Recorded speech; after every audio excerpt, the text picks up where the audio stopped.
사도행전 21장 4절에서 6절까지의 말씀을 저와 여러분이 교독하도록 하겠습니다. 제자들을 찾아 거기서 이레를 머물더니 그 제자들이 성령의 감동으로 바울더러 예루살렘에 들어가지 말라 하더라. 이 여러 날을 지낸 후 우리가 떠나갈새 그들이 다 그 처자와 함께 성문 밖까지 전송하거늘 우리가 바닷가에서 무릎을 꿇어 기도하고 6절 같이 읽겠습니다. 서로 작별한 후 우리는 배에 오르고 그들은 집으로 돌아가니라. 아멘. 하나님, 바울의 전도 여행의 여정 가운데 함께해 주신 하나님께서 우리와 날마다 함께하여 주시옵소서. 아멘. 예수 그리스도의 이름으로 기도드립니다. 아멘. 아멘.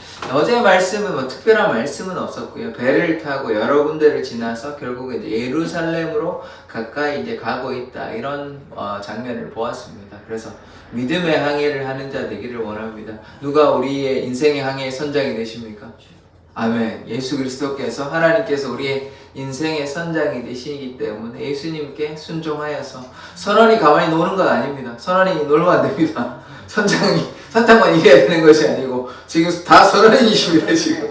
예. 예수님만 선장이 되시고, 우리는 가만히 구경하는 자가 되어서는 안 됩니다. 구경하거나 방관하는 자가 되어서는 안 되고, 같이 함께 일하시기를 원합니다. 이렇게 새벽에 나와서 기도도 하시고 함께 전도하시고, 그것이 하나님께서 우리에게 맡기신 사명이니까 그 사명 소홀히 하지 마시고, 선원이 노를 줘야 되는 것입니다. 노를 가만히 놔두면 누가 노줬습니까? 뭐 선장이 다 돌아가면 저럴 수는 없는 노릇인 것입니다. 같이 합력해서 선을 이루는 것이니까 같이 이제 자기에게 맡겨주신 그 사명, 그러니까 노를 젓는 일에 열심히 감당하시기를 원합니다. 그러면 하나님께서 다 기뻐하시고, 그러면 이제 같은 방향으로 목적을 향해서 나아갈 수 있는데, 이 선원은 일로 져주고 저 선원은 저로 져주면 어떻게 됩니까? 배가 앞으로 안 가겠죠. 박자를 맞춰 같이 가야 되는데 따로따로 놀면 중구난방이 돼가지고 배가 앞으로 안 나갑니다. 그러면 목적지에 못 가는 거죠. 그냥 방하다가 끝나는 인생 되는 건 아닙니까? 그러지 마시고 이제 함께 합력하여서 선을 같은 방향으로, 선장이 요구하시는 대로 일로 저라고 일로 젓고 이렇게 같은 방향으로 하면 어떻게 됩니까? 같은 방향으로 같은 목적지에 도달할 수 있는 것입니다. 그러니까 제가 늘상 말씀드리지만 예수님께 순종해야 되는 것입니다. 선장이 시키는 대로 순종할 때 배가 같은 방향으로 갈 수 있으니까 우리가 순종하는 자 되기를 원합니다. 그러할 때 이제 하나님의 역사가 나타나는 것입니다. 그래서 오늘은 이제 예루살렘에 이제 조금 이번 주까지 계속 이어져서 이제 결국 예루살렘에 도착하게 되는데, 그 중에 좀 몇몇의 과정이 있습니다. 이제 오늘 말씀은 또 어떻게 진행되는지 좀 보도록 하겠습니다. 4절에 보시면 제자들을 찾아 거기서 이레를 머물더니, 이제 바울이요 터키에서 떠나가지고 이제 위에 지역에서는 배를 타고 이제 예루살렘에 가까운 지역에 이제 그 지중해 가까운 해안에 도착을 했습니다. 두로까지 이제 얼마나 걸리냐 보니까 200km 걸립니다. 200km라니까 한 일주일 가까이, 며칠에서 4일에서 일주일 정도 걸려가지고 이렇게 왔어요. 배를 타고 이제 와서 여기서 좀 더 또 갑니다. 두로에서 바로 옆은 아니기 때문에 이제 조금 더 배를 타고 또 이제 걸어서 예루살렘에서 가는 그 와중을 보고 있는 것입니다. 이레를 머문다는 말은 일주일 머물렀습니다. 이제 여기 도착해가지고 이제 일주일 동안 머물러서 두로에서요. 그 제자들이 또 뭐라고 얘기하냐면, 성령의 감동으로 바울더러 예루살렘에 들어가지 말라 하더라. 이 첫 번째 만류가 있어요. 물론 이미 이제 바울은 알고 있습니다. 바울이 처음 듣는 게 아니고 각성에서 돌아갈 때 성령께서 뭐라고 얘기하셨냐면, 결박과 환란이 기다리고 있다. 그래서 자기가 이제 예루살렘 가면 결박당 환란이 기다리고 있는 것을 알고 있습니다. 알고 있음에도 왜 가냐? 순종으로 나아간 것이죠. 바울이 자신의 이제 육체의 안일, 자신의 삶을 위해서 살았다면 전도여행을 전혀 안 했을 것입니다. 그게 아니고 주님의 영광을 위해서 살았기 때문에 돌에 맞든 매를 맞든 감옥에 갇히든 배가 파손하든 추위에 더움에 이런 것에 신경 쓰지 않고, 배를 타는 것도 이거 어제도 말씀을 드렸지만 배멀미도 나고 쉽지 않은 일이었습니다. 이 사람이 원래 어부 출신도 아니고 이제 공부하시는 분이 갑자기 배를 타려고 그러면 얼마나 힘들었겠어요. 배를 또 한두 번 탄 것도 아니고 여러 번 탔으니까 어제도 엄청 탔거든요. 그러니까 힘들지만 그러나 거기에 굴하지 않고 결받고 환란이 있어도 거기를 이제 계속해서 간다는 것입니다. 이제 지금 그런데 어쨌든 제자들의 만류는 있는 것이에요. 예수님을 믿는 제자들이 그 바울에게 가면 이제 안 좋으니까 가면 고난이 기다리고 있으니까 가지 말라고 이제 만류하는 것이죠. 그래서 이 성령의 감동으로 제자들도 뭐 나쁜 의도로 한 것이 전혀 아니고 제자들에게도 성령의 감동이 일어나서 또 바울에게 예루살렘에 가지 말라고 그렇게 만류하고 부탁하는 것입니다. 이것도 제자들의 마음도 참 좋은 일이죠. 왜냐하면 사랑하는 이제 교회의 형제 아닙니까? 형제가 고난방 당하는 걸 뻔히 알고 있는데 그것도 성령의 자기 생각이 아니라 성령의 감동으로 이야기하는 거니 그것도 감사한 일이죠. 그러니까 여기서 우리가 볼 수 있는 것은 무엇이냐? 바울의 개인의 삶은 이미 이제 알고 있고 고난 당하는 것을 우리가 견디면서 가려고 하는 것이지만 이 제자들은 어떤 마음입니까? 이 같은 믿음의 형제를 바울을 위해서 기도하고 권면하는 이 모습은 이 사랑, 이 공동체의 이 사랑을 보여주는 것 아닙니까? 우리가 이런 공동체 되기를 원합니다. 이 힘들어하는 고난 가운데 있는 그 지체들을 못 번차는 것이 아니라 힘들어하는 고난을 우리가 그들을 위해서 기도하고 또 성령의 충만함을 받아서 그들을 위해서 권면하고 이런 공동체 되기를 원합니다. 그러면 하나님께서 이끌어 가시는 성령이 운행하는 교회의 머리가 예수가 되시는 그런 공동체가 되는 것 아닙니까? 그런 역사가 지금 여기서 나타나고 있는 것이죠. 내용적으로 보면 뭐 바울이 어쨌든 가는 거기 때문에 그런 문제가 아니지만 그러나 제자들이 성령의 감동으로 기도했다는 건 아닙니까? 가만히 있는데 성령께서 역사하신 거 아니잖아요. 그러니까 성령의 감동을 입었다는 것은 그만큼 주님께 가까이 나아갔다, 기도했다 이런 뜻이니까 그것을 통해서 성령께서 역사하심으로 이런 변화된 일들 그들이 이제 하나님께 더 가까이 나아가고 그래서 바울에게 이렇게 좋은 말로 권면하는 것이죠. 만류하는 것이죠. 그러니까 우리도 이렇게 주님께 가까이 나아가는 자 그러면 어떻게 됩니까? 성령의 충만함을 받고 그래서 하나님의 일들을 감당하게 되는 것입니다.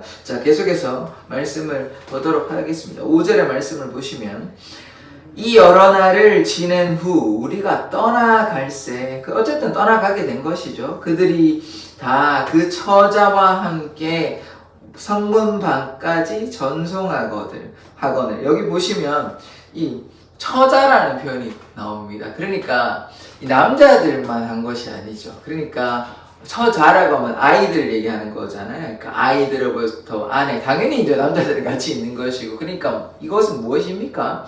그냥 한 가정에 뭐 남자들만 했다는 것이 아니라 남자들, 여자들 또 자녀들까지, 그러니까 온 세대가 같이 이제 바울을 이렇게 환송해서 했다는 것은, 그러니까 공동체가 어떤 의미라는 것입니까? 그냥 뭐 남자들만 나와가지고 이렇게 하는 공동체가 아니라는 것이죠. 모든 세대가, 온 세대가 아이부터 노년에 이르기까지 모든 세대가 함께 와서 이렇게 예배하는 공동체라는 것이죠. 그래서 이제 함께 바울에 대해서 이렇게 환송하고 이제 잘 가라고 그렇게 하는 것이죠. 그렇게 뭐 기쁜 마음으로 보내지는 않았을 것입니다. 왜냐하면 결받고 환란이 기다리고 있다는 것을 이들이 알고 있어요. 알고 있지만 바울이 이렇게 간다고 하니까 이렇게 보내주는 것입니다. 그래서 여기에서 우리가 처자라는 표현, 그러니까 온 세대가 함께 그렇게 우리가 예배하는 그런 공동체가 되어야 하는 것입니다. 그래서 그 다음에 어떻게 진행이 되냐면, 우리가 바닷가에서 무릎을 꿇어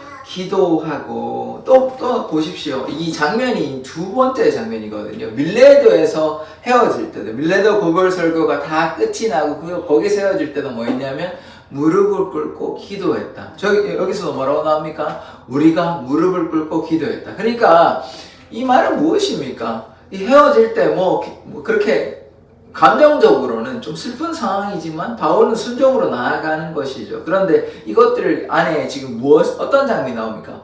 기도하는 장면이 나오는 것이죠. 그러니까 공동체는 어떤 공동체가 되어야 돼요? 기도하는 공동체가 되어야 되는 것이에요. 바울 혼자 무릎 꿇고 기도한 건 아니고 바울 같이 한 일행이 있잖아요. 그러면 바울이 무릎을 꿇었으면 뭐 보는 사람들도 그냥 뭐 멀뚱멀뚱 보고 있지는 않았을 거 아닙니까? 그럼 같이 이제 무릎을 꿇든 같이 기도를 했을 거 아닙니까? 그러니까 무슨 말이에요? 같이 기도하는 공동체가 되어야 된다는 것이. 교회에는 뭐 늘상 좋은 일만 이렇게 일어나는 것이 아니죠. 지금 보십시오. 바울의 고난이 기다리고 있어요. 그렇지만 바울이 이게 하나님의 뜻으로 나아가는 것이니까, 이를테면 이렇게 보십시다. 지금 일제 순사 시대에 이제 순사가 쳐들어오지만 누군가가 이제 잡혀가야 돼요. 잡혀가지만 그를 위해서 우리가 같이 이렇게 기도하여 주는 것입니다.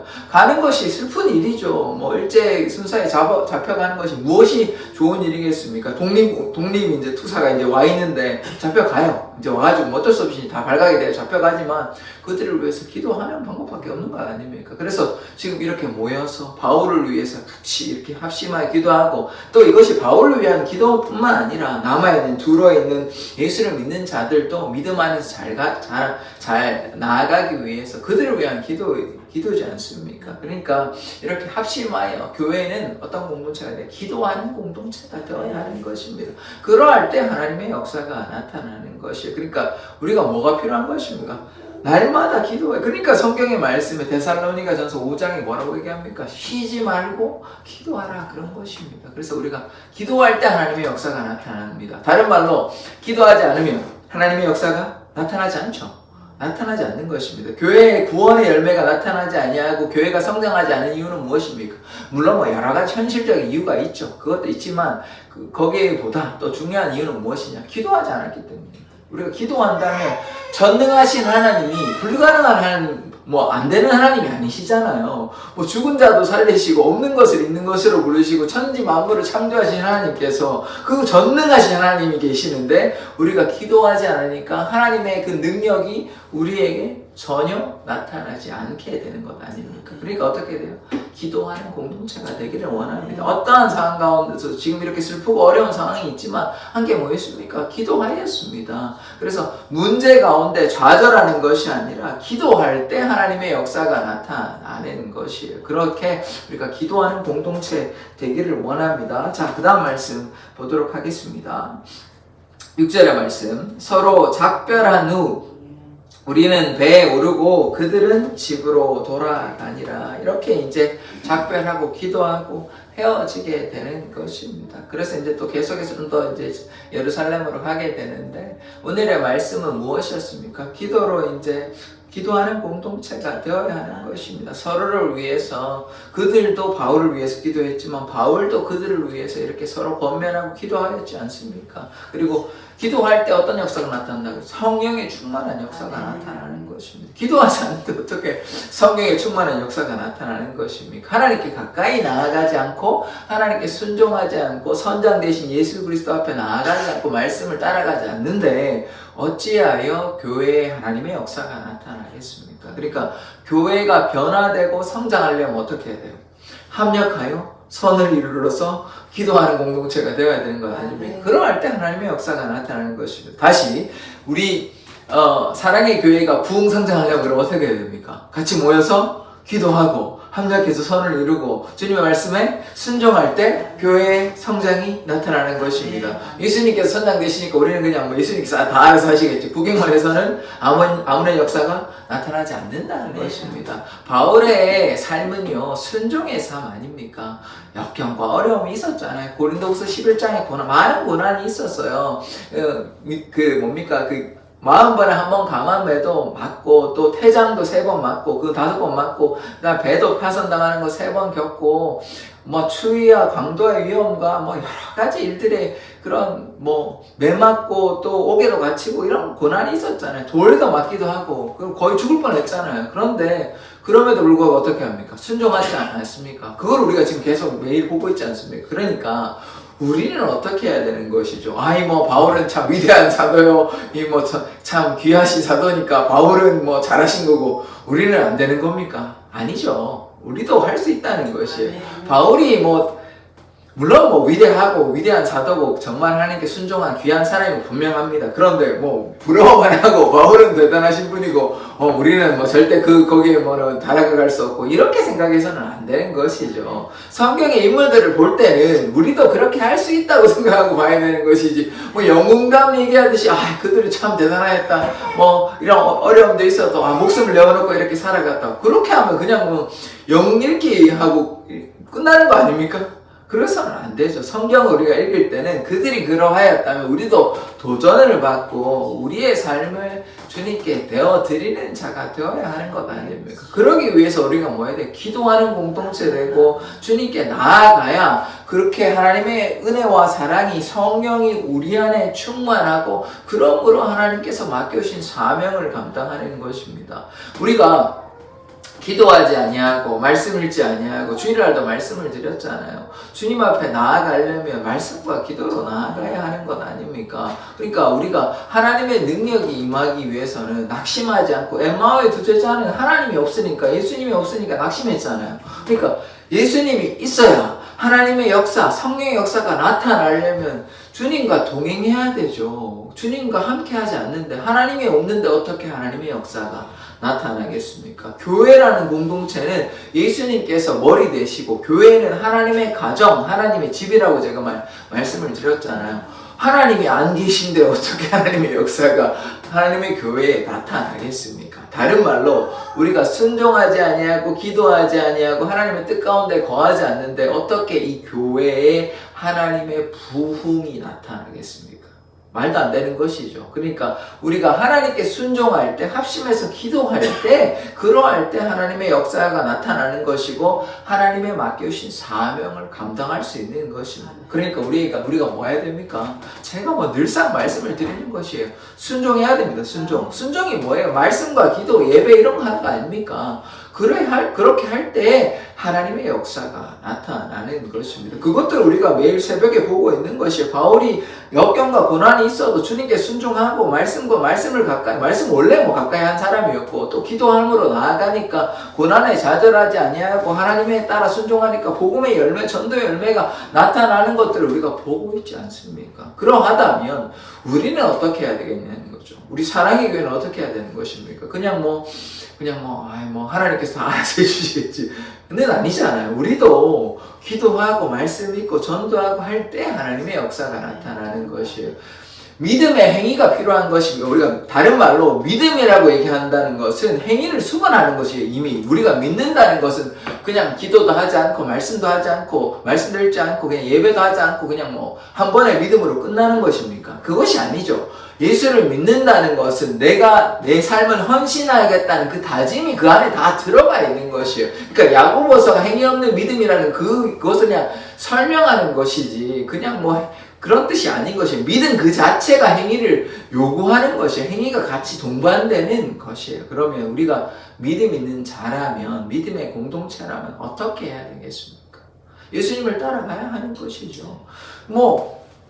세상에 문제가 있다, 여러 문제가 있다. 그렇게 해서 하나님의 일은 소홀히 하고 그냥 우리 삶을 살아간다면 그 믿음이 있는 자는 아니잖아요. 세상의 사람과 다를 바가 별로 없잖아요. 믿음이 있고 예수 그리스도를 따라간다는 말은 세상의 모든 짐들을 내려놓고 그거 다 내려놓고 주님을 따라가는 거거든요. 그러니까 예수님께서 제자들을 부를 때 너네 할 거 다 하고 나중에 그거 다 끝나면 그랬습니까? 아니면 지금 그거 다 내려놓고 따라오라고 하셨습니까? 어떤 거예요?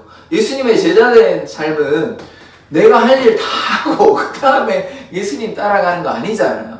이거 내려놓고 예수님이 더 중요하니까 먼저 하나님의 나라와 의가 중요하니까 이것보다 하나님께서 더 중요하니까 그것을 위해서 나아가는 삶 아닙니까? 그것이 예수의 제자된 삶 아닙니까? 내가 지금 어부의 삶이 있으니까 나는 갈릴리 바다에서 고기잡이 하고 시간 좀 되면 예수님 간혹 만나고 이거 아니었잖아요. 이거 내려놓고 나의 어부 삶은 좀 내려놓고 3년 반 동안 따라다닌 것 아닙니까? 그렇다면 우리는 어떻게 해야 되는 거죠? 우리의 삶이 다 이것저것 해야 될 일이 많이 있죠. 그러나 그것보다 하나님을 더 중요시하고 내 삶에서 하나님 중심으로 살아가야 되는 것이 제자의 삶 아닙니까? 그럼 우리는 어떻게 살아가시겠습니까? 그러니까 우리가 이 성경 말씀이나 이 설교 말씀을 들을 때 마음에 좀 찔림이 있어야 돼요. 찔림이 있고 그 말씀대로 우리가 마음의 변화를 받아서 순종하려고 노력해야 되는 것입니다. 말씀을 그냥 감사한 말씀입니다. 은혜로운 말씀입니다. 그렇게만 하면 아무런 변화가 일어나지 않습니다. 그렇게 해야 되는 것이 아니에요. 우리가 하나님께 순종하는 삶은 인간적으로 보기에는 육체적으로 보기에는 좀 고난이 있을 수 있습니다. 그냥 평탄한 길만 나오는 건 아니에요. 바울 바울의 삶은 좀 고난이 있잖아요. 그러나 그 고난이 기쁨과 축복과 감사의 삶인 거라는 것을 우리가 깨달아야 하는 것입니다. 그게 그냥 고난으로 그치는 것이 아니에요. 하늘의 영광과 좋게 비교할 수 없는, 심지어 바울은 어떤 고백을 했냐면, 내가 죽는 것, 내 안에 사신 것은 그리스도니까 내가 죽는 것이 오히려 유익하다, 이런 고백까지 합니다. 그러니까 뭐 고난보다 더한 고백을 하는 것이죠. 그러하다면 바울의 자신의 삶을 다 내려놓고 오로지 주님만을 따랐던 이 제자의 삶을 살아갔다면 과연 우리는 어떠한 삶을 살아야 하는 것입니까? 우리가 이 사도행전을 통해서 예수 그리스도의 사람으로서, 하나님의 자녀로서 우리는 어떠한 삶을 살아가야 할지 고민하는 시간이 되기를 원합니다. 그래서 우리가 세상에 헛된 것보다는 주님의 나라, 주님의 영광, 주님께 순종할 때, 그럴 때 하나님의 나라가 확장되어지는 것입니다. 그래서 우리가 지금 우리 사랑의 교회가 부흥 성장하기 위해서는 주님의 말씀에 순종하고, 이렇게 이렇게 권사님 함께 모여서, 성도님 함께 모여서 기도할 때, 그럴 때 하나님의 역사가 나타나고, 좀 더 많은 성도가 오면 더 좋겠죠. 그래서 합심하여 하나님의 나라를 구할 때, 그럴 때 하나님의 역사가 나타날 줄 믿습니다. 그래서 가능하시다면, 뭐 지금 우리 주 4일 정도밖에 안 하잖아요. 그러니까 좀 나오십시오. 나와가지고 가능하시다, 그럴 때 역사가 나타나는 것입니다. 뭐 인간적으로 제가 이렇게 말씀 좀 부탁드릴게요. 제가 목회자이긴 하지만 교회가요, 목회자 혼자 되는 것이 아닙니다. 성도들이 같이, 이제 권사님들, 지금 우리 사랑의 교회 성도님들 중에 신앙 있는 분들이 지금 누구 있습니까? 권사님들밖에 더 있습니까? 그러니까 권사님들하고 이렇게 목회자를 합쳐가지고 그렇게 할 때 하나님의 역사가 나타나는 거 아닙니까? 그래서 가능하시면 제가 좀 부탁드리겠습니다. 새벽에 이렇게 함께 모여서 같이 이렇게 기도하기를 원합니다. 그럴 때 하나님의 역사가 나타나니까요. 피치 못한 사정이 있으면 어쩔 수 없는데, 새벽도 나오시고, 수요일도 이렇게 잘 나오셨지만, 이렇게 나오셔서 기도하기를 원합니다. 그럴 때, 합력할 때 하나님의 역사가 나타날 줄 믿습니다. 기도하겠습니다. 하나님, 우리가 주님의 말씀에 순종하는 자 되게 하여 주시옵소서. 우리가 기도할 때에 성령의 충만한 역사가 우리 가운데 나타날 줄 믿습니다. 하나님, 우리가 어떠한 환경과 상황 가운데 좌절하지 아니하고 기도함으로, 하나님의 말씀에 순종함으로 나아가는 자 되게 하여 주시옵소서. 감사드리며 예수 그리스도의 이름으로 기도드립니다. 아멘. 주기도문으로 예배를 마치도록 하겠습니다. 하늘에 계신 우리 아버지여, 이름이 거룩히 여김을 받으시오며 나라에 임하옵시며 뜻이 하늘에서 이룬 것 같이 땅에서도 이루어지이다. 오늘날 우리에게 일용할 양식을 주옵시고, 우리가 우리에게 죄 지은 자를 사하여 준 것 같이 우리 죄를 사하여 주옵시고, 우리를 시험에 들게 하지 마옵시고 다만 악에서 구하옵소서. 대개 나라와 권세와 영광이 아버지께 영원히 있사옵나이다. 아멘. 하나님께 우리가 날마다 순종의 삶을 살아가게 해달라고, 말씀과 기도로 무장하는 삶을 살게 해달라고 주여 한번 외치고 기도하도록 하겠습니다. 주여!